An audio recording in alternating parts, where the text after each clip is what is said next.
hết cho nên buổi lùng bạn vào của điện thảo vận ta hay những dạng hình số na bàn xong anh check it với tên cross to man is it you can know me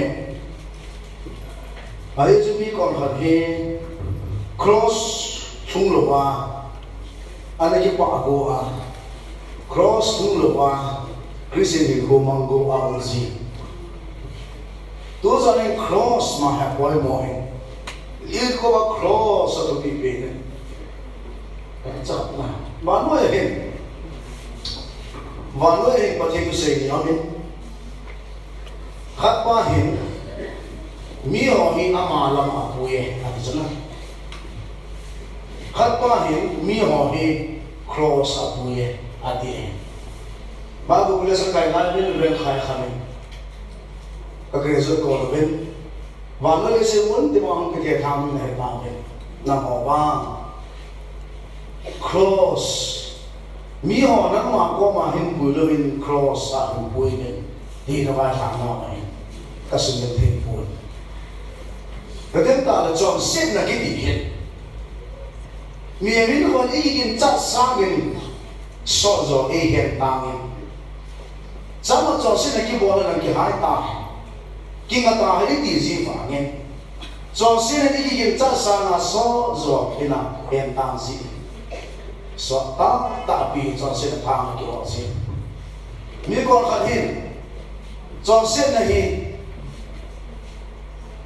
nãy giờ cái thằng sẽ mà không cái này vào đi mà cứเลยmà vào cho xem này ấy cái sao sao na sao rồi cái là bùi gì cho xem này cái gì hiện miễn ý thì là bùi sao vì cái là bùi măng sọn thì ở bùi biển chúng ta cho xem này cái gì hiện ấy cái sao sao na aman thì biển anh tâm gì yêu cái xem ta vào ít cho xe xoa thì có lồng bò họ chuẩn mình tắm tại cái xã gì hiện tại cho xe này cái phát lồng na chưa cho xe này cái chất sang à so rồi này hiện tăng hiện thế này cái chất sang à gặp nó rồi là bùi hiện thế này cái chất sang à mình tắm rồi là bị này hiện tại mi con khát hiện ra là cái xe bằng này cho xe này kỳ chất rồi một phố đi rồi kỳ trạng này cái là ông gì? Eo ông tôi là Christian để họ chọn xét này kỳ trạng cho tiếng bắt tay mình cái bên này. Giờ chúng tôi thì mà đi bảo mình tôi thì mà thì tôi vẫn sẽ ông có gì? Hết chọn xét là chủ nắm lại cái bộ thế na sọt thì thế ta bộ. Kalau cross saya pakai Yesus Kristus tisan zala sọt thì na ông mà. Ama tisan zala ngay đâm ai chân vang. Ama di sana zala sumila din ahi zikchun. Ilai pahinan sata tu zana ikia ho dio cross tu ina sekti den. Ngamo zi dilan anal mo dia hilang le. Alam dia la zin kati. Amar zan sita ki zi dilan zikchun. Để còn anh chị có cái gì cái sao diện nào hào sẽ tận đi ngang bộ sẽ kịp cố hình khẩn đi thôi đi ngang bộ thì là số cái kỹ này à bỏ nên hết chưa cụ mò khẩn hiến ít thì hơn ít chặt ta bằng số cái hiện hết chưa họ khẩn hiến hết thì hu ahi ati chỉ là thiệp vào sẽ nào mà Ibaga Yesus dia nawa azia mawansu ata sapia tu ci lu nahi ede chun acha khau chu ki do lu lam asul lu lam chun na ve ta ki zot la Yesus sa na zo che chi ham ta ne aki kai do tin pa hi e kai do te na le chu a di bo te ni hin ke chi te ni a hin kai do a hin ke chi ta sa phe Vậy xong tôi nói về cô ở dưới cô về cái gì tháng cái này into khăn đi tôi đi vào sinh cô 9 into 6 thì có phải này là để ta 2016 2106 cái gì này 2106 à chú ai tu ai hisab kia này là 4000 plus ở đây ta cái gì chuẩn ở dưới nào amaha hi ata sa chu na hin alua liu no khuzao wa he mun sang ila zalaku maha apu ai uns iti maha no ti ta bang ha dia he tin cha kisutna tin cha ta ma kisutna maha ai ai kai do ke wa he ne mun ni ata sa ke mun ni ma sa ala akai do ke ne Ibaga Yesus Kristus na lagi na in atak sa he mun sang li va chu tak sa he a le thang he ye hindi ho jong i he ma mai ne Christian la kina la Yesus no su ga i bai dia a thu agil nang lagi e ga ila tu sim he wa in diu pa so ha mo ka sa kem cha di jong le al cha tu jong na ki se do no mai Heti chun ibaga Yesus hi mun khana ahenun ti ahenun ahen cha he azil la ve bo na ta he ata sa pe thang zinga ata sa pe thang zinga ata sa pe acho ki kala jo tisa no la ka lu ma ata sa pe la tisa na ma he ma vel zo si alu ki ai ibaga Yesus na me ki dinga atho nahi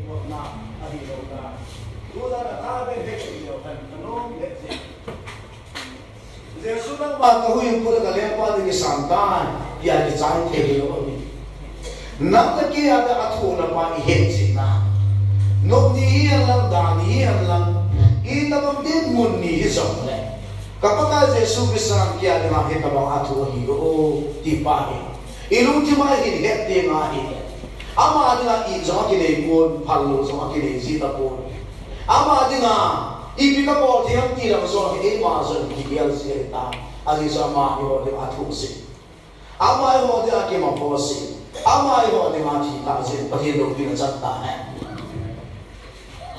e ji chu thu bul ka ba ma ka la se azo pa la ke den sa min se na ka de tu zan hin ka o chu ke su ke ta hi long le lam ka ho tim na ne sin testimony la ka sa mo me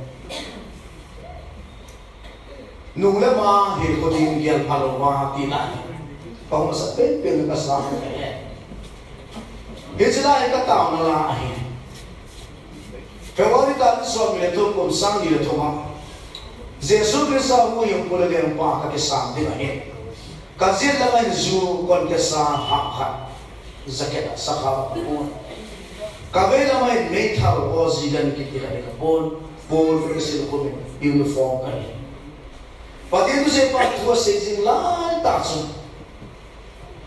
conversion of soul soul kita pa Yesus Kristus kita mutua Kristina alu pa hoy Yesus Kristus taksan na zana chon sit na kisi aman zo ai kholo pia Yesus lu masui pa se koi jong le tu zana koi jong le Yesus Kristus ta sana chon sin ke si a wing pulem pa to sa zo se so ba ko ma pati na ngai da mo ba no pati cha na hi di na se sa se ti la tam bi so se la an ka te ka lu ti ma hi ta sa da zo na e ki pi de ba de ka je na zu ka hin da do pa ka ko tam pi ka na mol pi zu to za ni na mi ki khet pi tam ka te he Jesus sang nang zo ka ma sa ka po ka ti Zuzu ka la sa pang pasok na pitane. Ama na hepon tun so na di makapi o ta. Kabila na may kalso ka hinga doon. Kasam kini ame ka mo pa iko kiditso china te. Hezi kapi do se nang gen ting na ta ha sa tampi ka na to. Ewang china kon pati na hu to. May kalso ka hinga do kita no pa ka hezi may kalso ke. Katso ya kon mo na ka singsang ya. Kapi ba ka tiro nang tuhi de ka din zong da. Kay gulong kaya na ako tangay kami. May kalso ka na to ay nasa pangpas makikita. Ator ko lang sa kahumpanin ta misang som, tusang som nila. Amas sa piling ka dyan ka natin. Eti ni Yesus Kristus ako yung muli ang pag-isabi na katao na so. Nung lamahin ko din kaya paluma kam sa baba na. Kain ko ati sa ating siyete pagkabolong velvet na kanay po. Kamala maipiyo na maipiyo ko lang tingay ko sa ampun gamsa ho mahin ko ka naman ay. Gamsa ho mahin ko ka naman na gì cái này ta chỉ là ra lúc gì đó cái thế đâu nu là ba hồ tô gì đó cái thế đâu cái mà nó đam là hiện có cái nào mà nằm bắt số Calvary cross athisan man nur ke ma hin ko ta na he Calvary cross in ke e ko va Calvary lam zon ti ma e na ko ji astan chi ba kai to me na hin lam zon ti ne ngai da mi no va ge he so da ka chon se no ke si ko mi tu na kai be de le no sa no ko ol pi la je ka le si ko na thi ta ne gam se ma ka va la je chon se ka ko pe cha na thi te ne ngồi bữa nào chỉ cái ta các cái ngày lúc này mà nó bắt, anh chị là bên ô apa mai ngày các bạn chỉ sao có kỹ thuật in chơi ta, khi cho nó cái tu ni apa ni cái hình là bùn pin cái hình cái ta đi, khi chỉ đi khoa apa thì có mà cái tàu nó cái hàng na này, tu sang thì cho la là sắp bữa đấy.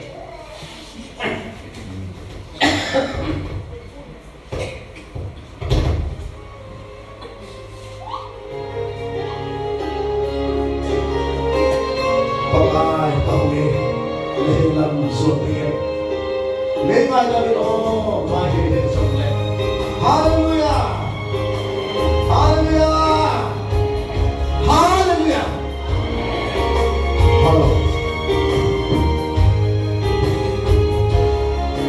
yong le ma hin kho din ye ma lo ma lam sa ho ba na kana Calvaria ti san, mai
nang man ngay lu na agape ngay lu na thu segin kahi nalagaw thi na to nagapoy mo he segin paka ay ding do la kasi lo di he sa hi e hisaw na paka naging bitin tu thi man thu siya do dara ka nui di ho la Calvary kaka di ho la Calvary he pa tu san Calvary na na de put ka pa ne lo pinare thangwa na wa cha de so sewa na ma hum cham kum kho de ke kapakai na se Jesu ni kataw de ni amen Bible cha mun khat ana ve ni ve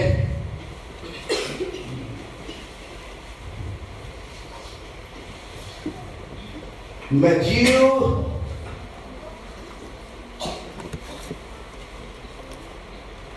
bố sòng đi lệ gồm na trang sòng thùng là cô mẹ thiếu bố sòng đi là cô trang sòng thùng là cô rồi là mắt sáng là mà phá vật khát à chị cho nên à khúc bóng à khúc tổ là mà à sưu là tao đi cả ba anh ấy thế này thế chứ khó thì kia cô đi cái tổ mà hèn à hít vàng miên cái mà lungkot pang hilubin ng mga lungkot pang hiso at di palimano sa sinaw pati bukit tang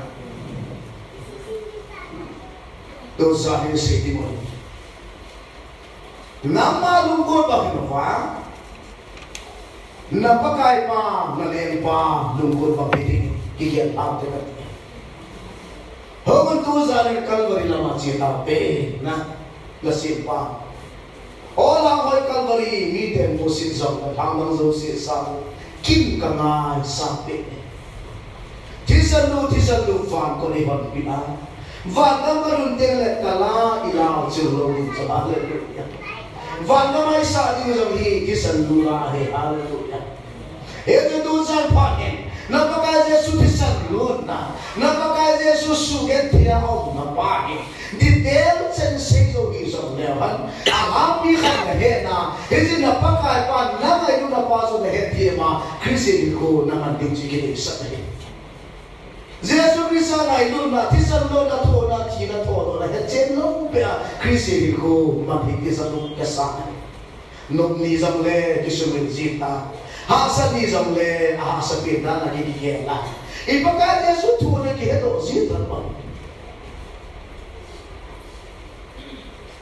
Internet ahin kada sindo kan hoy ka sa kanam Christian lunga khahin Christian golang khahin adik sa ahel helsi zidi ke jong propose ni tampi bol khanu anon po amai golang dam ho to hin relationship ani ji ejin ko amai heji no hin khahin track Patin tu sek ahok na ado ho tingno yo naman tao ama ano sila missionary lo mahilo si chun tuwa po ke ministro mila di ka no puso mila di ka hedino khela thidi ka ke do din na ma ke ha ho din na di amo na gelwa sa nuwa pa una hungin te ati ho Kung tapia na help pa ada din sa mga propose na policy paso abong yan dito. Hindi nung help dyan gaya tayo na tiya dito. Diba sa mga sa manawin alola tayo na halos. Lumano sa hako. Hindi nung ano sa dyan dahil na din po na si dunia kakira ti paso at din po na katwa sa alawin may sa bola dito. Hindi numanuhin, gulang pa Adam lahin alungsin na heti naman. Ama nila tiniya kita mua bila azapanin ma ang ayun na ahetanin. Nunga mo lang kimailo zina sa din may mo. Ama kera tika na ayun tiya zidina awlaw bekat zidina kuna men sa bote. Dori na pagka Jesu Krista na nga din na tiya todo na pating vanda mun sipa ipili nga tuna eho ifayin na alati. Ibina hekim na alay lo timo. Ito ko lang mga naute ng Zosi. Nag-Christian ko cross na nakasawa lo si. Nag-Christian ko Jesu tisa na sawa lo si. Jesu tina sawa lo si. Jesu todo na sawa ko hazo testimony na pinagana to na say ko jole Jesus cross aki pada Jesus cross aki chai Calvary cross aki pada Calvary cross aki chai lo testimony vaga dulo nama se pahet nama tin bolte nama hadra hoy nama ya ibya mata ko bolte ibya mata tisya hijwa ko na ki hot vaga tu jo cross ka example van ko re hon pia cross ko le lo pi chanta Jesus ki kana na me vana apala to na no ta mai padire me ende huli na din lampi tap pi sine ama sa peten sabaro na sine mihim ka maferta Ari na Israel asyam kinin nam asyam kinin affair kita. Atum na dan zaniwa asyam affair kita. Atum na ten commandment soko api soko affair kita. Abang kita kaya iti sa nakit wala bon kinin affair kita. Abang kita 539 BC. Johnson ang kinaki. Persia commandment ang asyam. Mi Johnson Golgotha hin khai ang kibantane ai wangin khana chonse na khai hi somole khana chonse ki ji mi amala ma si phati tapu a chai le ke na sakina eni thati tu a ipaka Jesus Christ Calvary cross a ahuntipa va noi ni de hu do ni ga pathiri na pui ho zo si mi hemla ma fe ka phani vara achapa chakhat nei suchu lesila mi hemge ge ahun pin angai ta ipaka Jesus Christ ahun gi ge ha zo na sa anu maria mapazo se amune amahe bele bagalan ko mabun ha sa na hum pe dan la da mun no na mun pha pe lo ke ke pe zo si sa pe in mun zo pa sang zo ko ni ahun pin ta Zat kham kim do ni naw se ni ati tesu hero ni na tha din se apala no la za pang pi kita aguta ha kasumi de ho to ni nanga naw se no pi ti ni ati tesu akan de de zampi ngai zo le zampi ngai ta loi na pa la ko na zampi ngai o zampi ngai ta mi palonga ko na zampi ngai ta Jose na muna ako na zampi ngayon, izampi ngai ta. Hallelujah. Jose na Maria na sa pa, Jesus pa zampi ta. Ay punta lang ako ni Herod Tito sa parin Nazareth na bigin pati ng Bible at tipsa. Nazareth na kami nitibuyon na bigin Nazareth na higsutan ta. Nazareth na ibagay si Jesus Christ at tikin ko na bata hong kilon. Siya pa daw yung nula pa dahan, pati ito siya at siya pa rin. Ay tunay ka sa inumpit na sa cross na mahirap sa hasay na angkate. Hindi dyan kumisar ha, pagpano na silang minister Paul. So him, say Jewish sobrani anay. Ang say Jewish sobrani ako, matsun, hindi na siya. Hindi nila na sun. Hindi na ipo na sun, kimutute, atin atinta, akatawa sa hong tawin, apar rumin dan sun wakiti.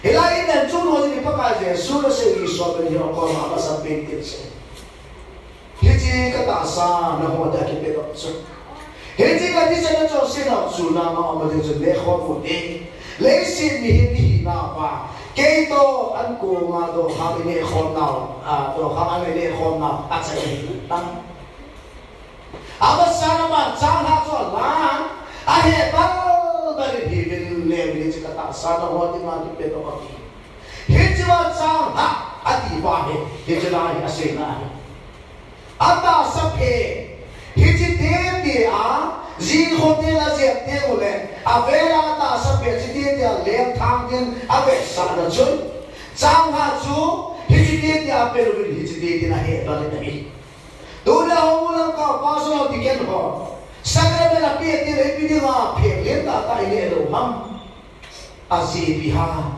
Hongguan sumali ng Pilipin. Ipagka Yesu isang tasa pecho, hijiti dia leng thang hiya hijiti da ili sa kohi. Tukar sa kremen na kiting le, kapag ka Jesu ta sa pe hijiti ng lenthange di igel di umile du kati benai abang ila thank you sa sumta do no ji la so sin na chu na ma amdani zini hotel la tensa ze na ma a chu tisan tuilo na mo di mahin hejini san chu na ma cho sin na so thing di pa Jesu upper room na chu introduce ana pot nani ama hol a pakai Jesu say na di pa Judah Iscariot ang phone ko ano din. Hindi sila sa mama guess ba di wala so tape. Guess ba niyo na so hindi pa ka Jesu. Asa ito pa legit bibi na tinama munchon sa mga nagachin ang tao. Hindi na ipa ka Jesu bisa patin apa ko mga tawin tao ng item hakdong sa ka ako. Sige na tao Hindi mga tao na item si biham. Ipa ka Jesu bisa 100% human. Abi hindi na yung nalagay tapang na may feel na may Jose. Nagansa te, nagilgil te, nagate, nanurte, nagasete, nagmusote, nakasorte, aba na, nangauto siya mamao man. Ay bangin, hindi mihimta sa ina full chumachun. Tilbote na, apat hindi na yung full ako man. 100% human, 100% God, pati nupin sa kanya. Abahin, 100% God hina pacho. Zini ko ato di sa usiko amin lang ay sultanay. Ako na usultanay. Hindi pa na sabihin hina pacho ang aptaloni. At sabihin hina na pa ko matawta pa. Ay hindi ko hindi ko hindi ako tol magta amabang. Kaya malunggol ba pinunang malunggol ba nahihiyan at ipis ay nahihiyang. Hepa kato kaya lupa rom sa may kali suget hipa desa national kaluna kata sa pialin alin thang kaya lupa lilu ko kaya lupa cross at kaya lupa ni hente huhin nila pida ng letula tang tila ata sa bibina tama ay baka napahingi mo ito dapat kisang kabesong mo lapihan kiyang natin yung bako rin kang sanghat zangkwa kaya nasa tapunay hindi na ito Monday, Thursday kati kipito na zang di na atay hindi na tao kuwa kita zingka lang hin pati na po na tilpi iman sa hesa na ang lupa na Jesu na tao na ay tanakirtan aba na dyan ama hepa hallelujah. Kaya malunggol pang hinuhin ng malunggol sa susuntahan. Hallelujah. Hepa katute nga yan. Katisa na nun tete nga yan. Liluko kakute nga yan. Nihente na sinsit kung na hasosit kung na ay tete nga yan. Timpel kita ang kakutok tete nga yan. Kalang doon sa kikakakbe tete nga yan. Hepa. Na mga tuzaw sa susuntahan natin. Isaya so malaturo aman. Atas na so. At hiningin tuisulin asulat na ating ay. Ahong kipedootan. Ang kipedoo so sa ahong kinahin na sa iyo. Alay mo lang tape. Heritan Judas kero kay na Jesu magdihon sa ahong tapo na rin. Judas kero Jesu sa hinalang ta. Rabbi atin ang sotan na. Jesu Judas dapat kay pahit so pumanso na tulham atin ay. Ito ba rin sa mga Jesu may lahir lawahin. Ito hitay tiyan pa amanovin ay hitay tape. Betul mga kalkal na suy pekikon kesa. Ay bilang sejui so na nila hat patso ama sa pen patso. Judas kera sa chiven vek. Jesu azo na summa kila azon jo.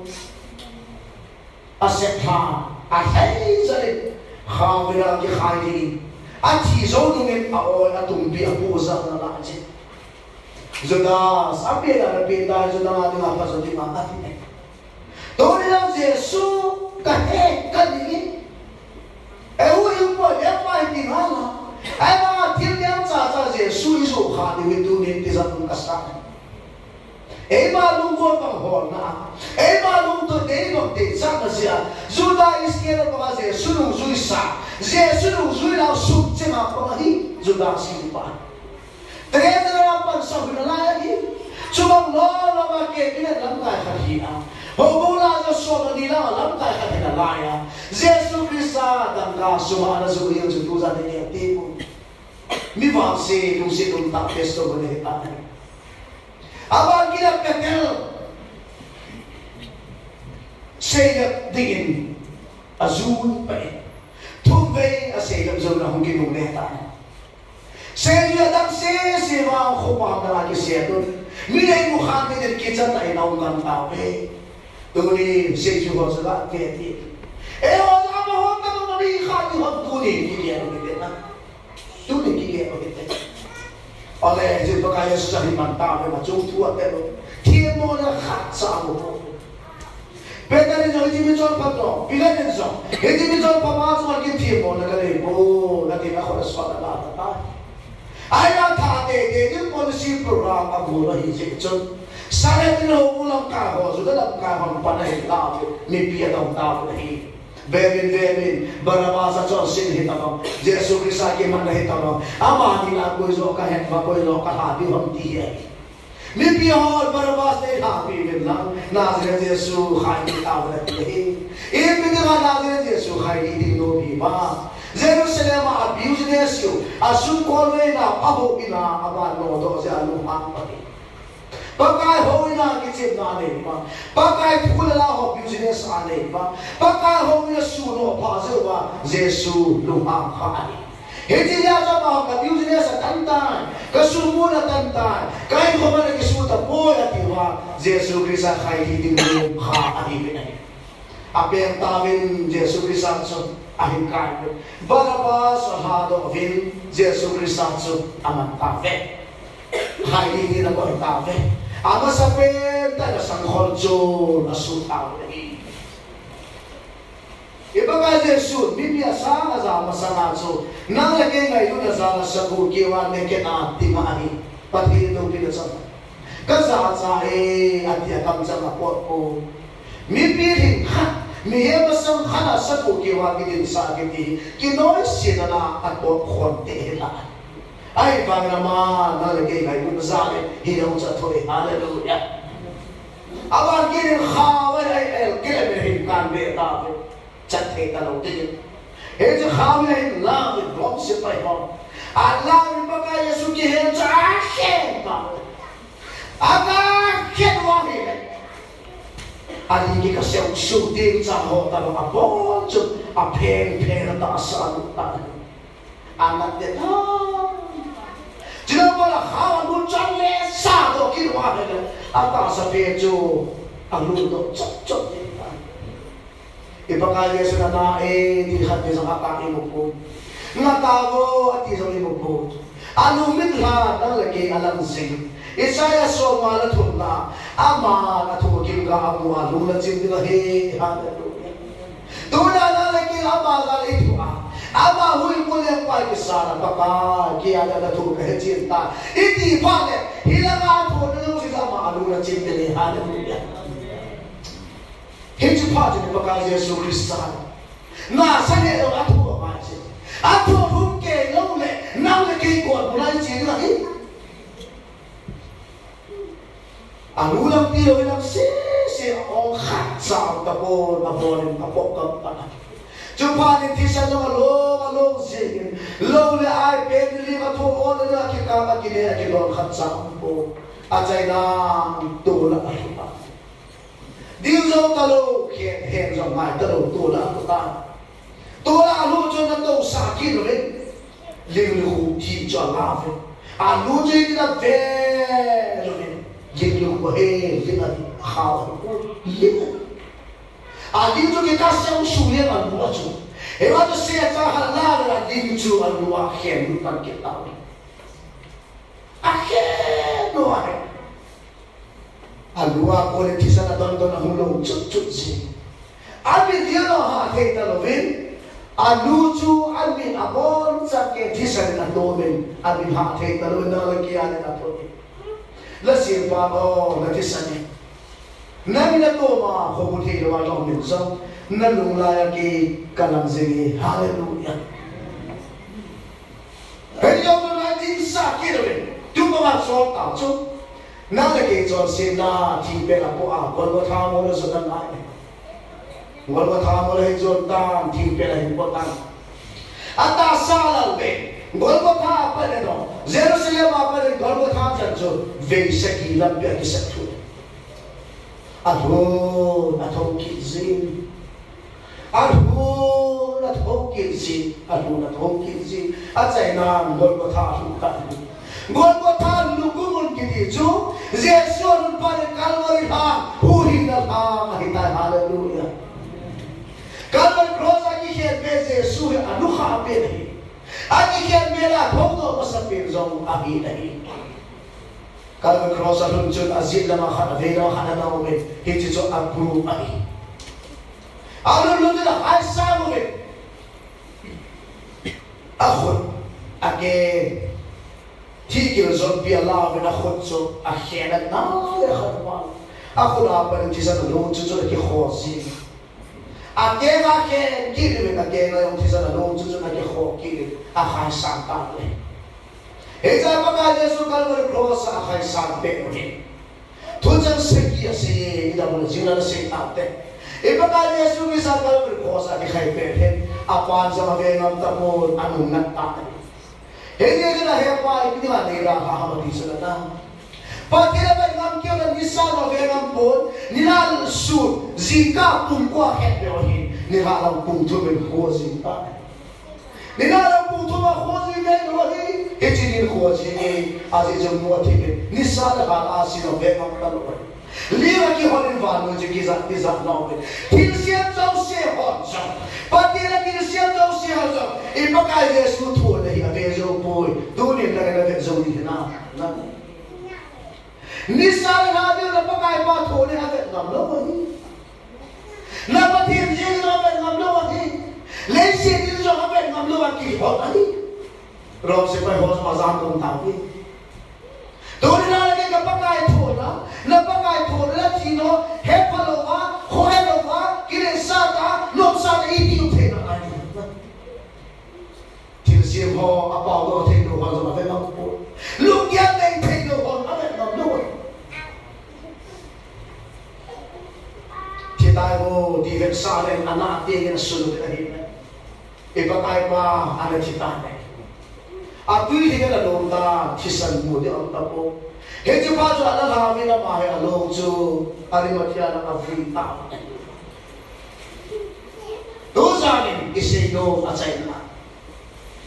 Na pakai pa thu na hi ki lagi na na ki pa thu na se ka he jala de na yu ho he pa ka ki oi na ti na ki pa ngai na ki cha ni ha he pa na ki bol kia na ta na thu ta kin zong na ma di thu kan ta na ti ni ha pa thi na ka na pui na na ta hai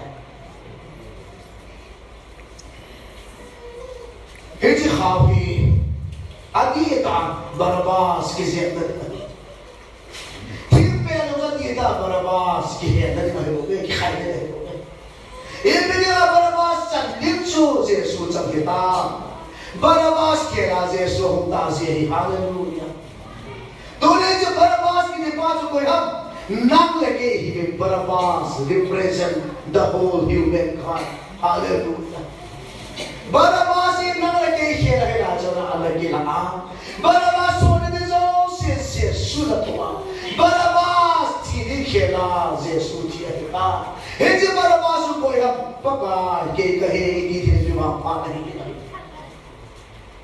हे जो कल को देखो दूसरा है इन लोगों थी बेकार बलिला मामा होते ना फिर ना कोई पीरो पका इतना पा पका ये नहीं तो पा दूसरा क्या लोगे Napakal paghitan na ng iluna at isa na kasa alura pila ng ituza na ipinapitihan Bible ka sa dalutip na ipinatihan Tunin siya sunang kura at dimancho lalungchim at imanay Katsa kinabing natin Nalungchim na kinab na ipinatihan Nalungchim na kinabing Kamay mo na itimaw mo na kinab na ituza na Jesu na ako na doon po na atin na Hepa keima thu keima lungko dilo ka tho te te na ya ka ti te te na ding ta le nang ma lungko zo so sum ta tu ni mo pa the ke zo na lungka su na ake Kapag niya yung sibang bangin, kain ko'y nung iyan ang daan hisong le,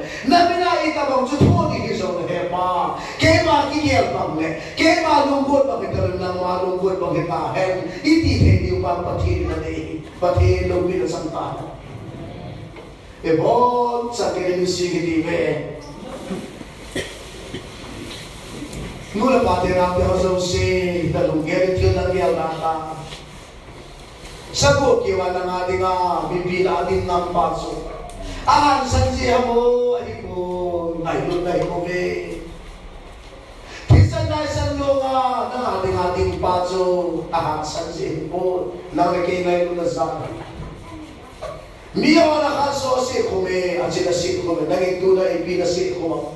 So, say na kinirsa na ako ito, nagkip kita na nasin kumta. Zula sana mo kumta, napakaipaso. Kaya pinamahulugi na anay na nabukong pa. Sunde muna nabukong pa. Miyo na kaso kasi ko may nanginibibin na sila ko lang doon sa akin. Lilo ko ako nang naging sonsinsin. Lilo ko ako ano siyang nainde, tulit pa ka, diyan, ano siyang nainde. Iyan ang lumpin ito sa lansi, sulang yan ko di matinsin, ama, yung siyang nanatoy,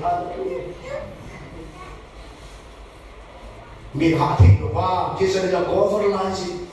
Ako minhana na lang, sige doon lang namin nahakal, ama na minhating lang yan lang namin nahakal, hallelujah. Natuwa na nilaw si, ama na po, nang tuloy na tuta po. Natinigyan naman na tinay. Kapag ang Jesu kay Zala to ha, kay Zala tiyahi, isi si Jesu na tinitignan. Kapag ang Jesu kaya di mga tuwan. Titigyan si Jesu na tinitignan. Tiyam naman siya.